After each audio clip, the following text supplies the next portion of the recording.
دا ورو سوال کړی دا سوال زما نه څو پیرې شوی ده مونږ یې جواب هم په ډېرو ځایونو کې کړی چې هغه خور چې واده شي هغې له زکات ورکول څنګه دي.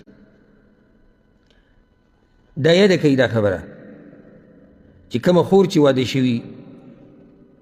نو یا خو به د دې خاوند په دې باندې خرچه کوي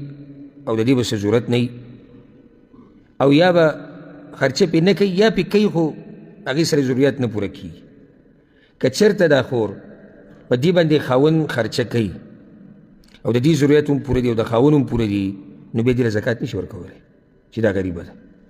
په دې وله نشي ورکولی. ها غارمین راغلي د قرآن کې هغوی له زکات ورکوي غارمین چې په چا باندې ډېر قرض وي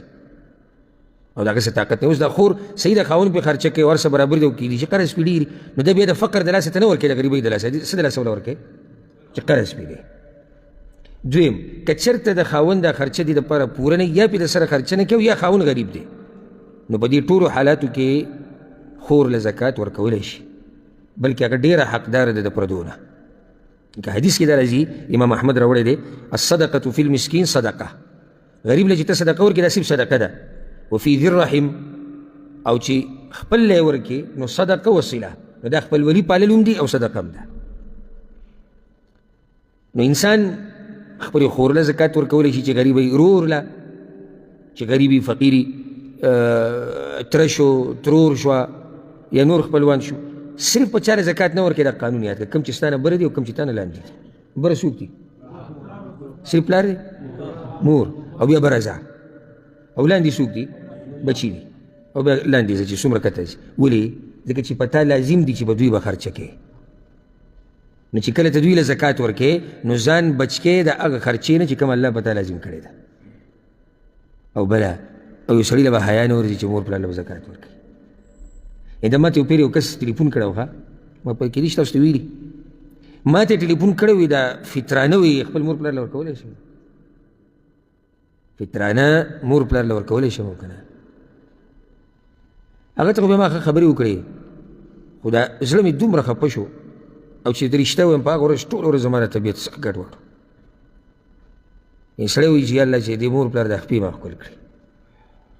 او ما ورته د سترګو دا باڼۍ ښودې او دوی پې ګرځېدې او ما ځان خاورې کول او دوی له مې راوړې خو دی اوس ما نه سوال کوي چې دا فطرانه نو ستا فطرانه ده څومره او تا له حیا نه درځي چې ته به مور پلار له وریجې او دغه ویسې غنم او هغو ته به یې کېږدي چې دا فطرانه کېدي او تا له چې ته دې پلار فطرانه راوړې ده چې دا فطرانه ته ولی زویه دا فطرانه ستا شوه ستا دپاره هر څه کړي دي کوشش یې کړی محنت یې کړی ځان یې خاورې کړی لکه دا مسافرو دا مثال په دې زیات ورکوم چې مخامخ دي او نږدې دي او دوی مثال ښیي او دا کوم ملګري دلته چې څومره سخته تېروي او چې په دوی کې یو بوډا شي او سبا له ورته بچی فطرانه مخې ته کېږي نو څه به دی محسوسوي ده به څه احساسات دي دی به لیونی کېږي نه چې ما څه کړي ځواني ما خاورې کړه بچي مې پرېښودي وو ښځه مور پلار خپلوان کیله هر څه او په پردي ملک کې راسو نن دی فطرانه راوړي ما له مخې ته ایږدي یا د زکات یو 100 روپۍ راغستې دي او ما له راوړي څه کې پلار له چې ټول عمر دې ساتلی چې ټول عمر یې دې ساتلی دی او دی اوس هم د هغه په کور کې ناست دی او د هغه په جیداد کې ناست دی هغه له زکات ورکوي داسې بې حیا او داسې بې ادبه خلک ګورې شتي دا نه چې نه شتي ګورې د دوی نه پکې هم کم شتي ګورې له دوی سره ده سره پکې لا بیا هم دا غم دی چې څه وله ورکوم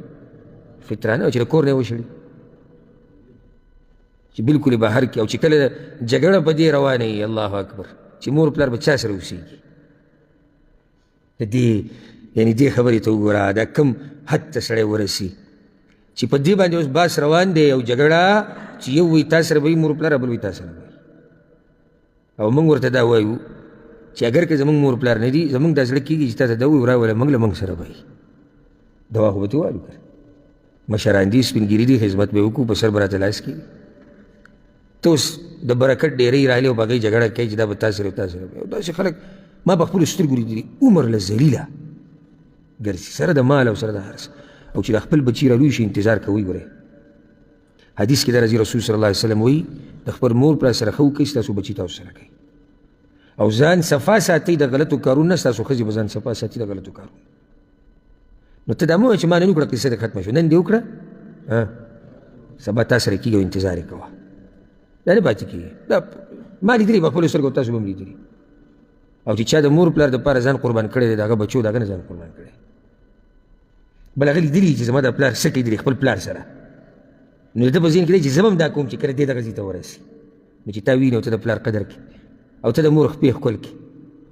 او ته د هغې خدمت کوې، نو دوی وایي چې موږ به هم داسې کوو، بیا په شان کوي. نو مور پلار له زکات ورکولی شي؟ ولې نه شي ورکولی؟ د هغوی خرچه به تا لازم ده، لازم پېژنې که نه، دا نه چې په 100 روپو کې ورسره جنګ کې. عجیبه دا ده چې د ښځې سره ګوره بحث نه کوي چې دا پیسې چې ما در لېږلې وې دا څنګه ختمې شوې د بچي سره،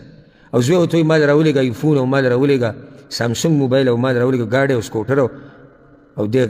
ځان لیونی کي ته دا پیدا کوي او پلار غریب لري چې د 500 روپۍ شپږ میاشتو کې لېږلي او دا بې حیا د هغه نه تپوس کوي وایي تا له خو ما 500 روپۍ در لېږلې تا په څه ولګولې؟ ویې لګولې ته نورې ولېږه او بیا نورې ولېږه او بیا نورې ولېږه او ځان قربان کړي. ورېده ورته ووایه وایه بابا ښه مزې پې وکړه، زه هم ستا یم او دا پیسې هم ستا دي،